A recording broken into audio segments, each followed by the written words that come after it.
One of the most well-known sales methodologies in the world is the spin selling framework. It's been around for over 30 years, but it's still being used by many organizations today. In this video, I'm going to give you an overview of spin selling and share what parts of it are still relevant today.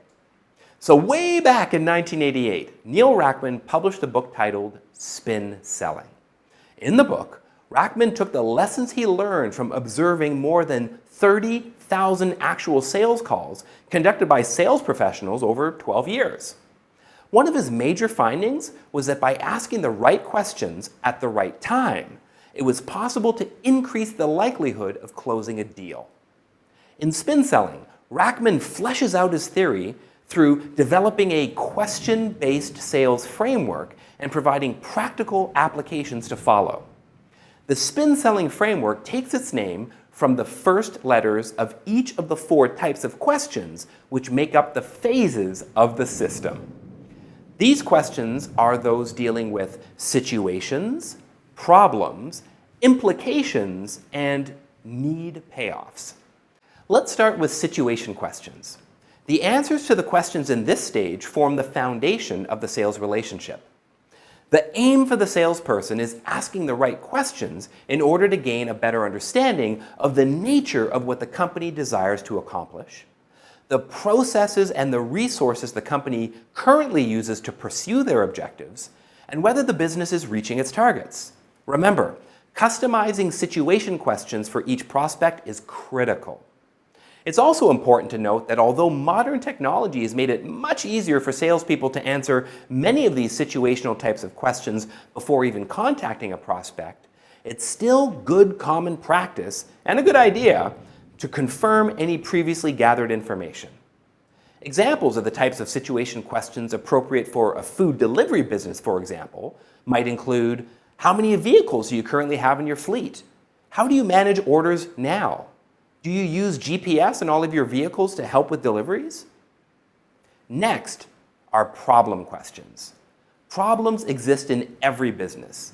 Now, a few of them are quite obvious, but most of them lie under the surface and require a bit of prodding to uncover. At this stage of the spin selling framework, the goal of a salesperson is to help the prospect identify both the clear issues the company is experiencing and the more obscure challenges which the prospect may not immediately recognize. To do this effectively, the questioning must move from direct yes or no questions about known issues to more open-ended questions about possible problems. Remember, it's always more effective if a potential customer can discover the problems on their own rather than being told which problems exist by someone else. Problem questions help the prospect self-identify issues they're experiencing in their current situation. Several examples of how a sales rep can guide a food delivery business into uncovering problems may include questions like: do you ever find your staff using company vehicles for personal errands? How often do you run into problems with your point of sale? How often does your GPS malfunction? Next are implication questions. Situations are problems only if they result in a potential and probably negative outcome. So the purpose behind the implication question stage of the spin selling method is to allow a potential customer to conclude that the problems uncovered in the last step of the process are real and have real consequences or implications if not corrected quickly. Salespeople need to be cautious, though, when asking implication questions to avoid falling into the trap of asking questions with an obvious answer or one that appears too self-serving. So, appropriate implication questions concerning a food delivery business may include: what would happen if an employee got into an accident while running a personal errand? If your point of sale is malfunctioning, how long would it take to get it fixed? Would a malfunctioning GPS significantly increase delivery times? Lastly, are need payoff questions. In the final stage of spin selling, the questions need to relate the benefit of providing a solution to either prevent a potential problem or alleviate an existing issue.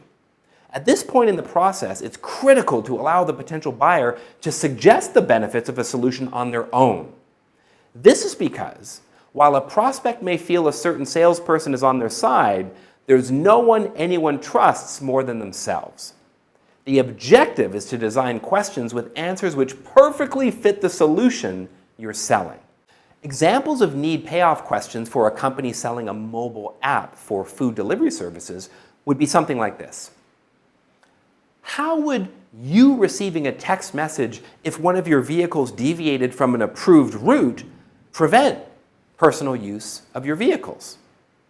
How would receiving orders through text eliminate the need for a point of sale? How does connecting a GPS directly to a food order customer location save time? So to answer the question, is spin selling still relevant today? Well, here's our opinion here at SOCO Sales Training. Asking the right questions is still very relevant in today's sales situations, and using the spin selling questions is a good starting point, but it doesn't reflect the entire sales process. We recommend building a needs analysis or questioning sheet based not only on the needs of the customer, but also designed to position your product as the right solution. To build upon the spin selling questions, sales teams also need to learn how to effectively move prospects from each stage of the funnel so they're not left asking great questions but have no closed deals. So if you're looking for training on the complete sales funnel, visit socoacademy.com to get certified online or message us to find out how we can train your whole team.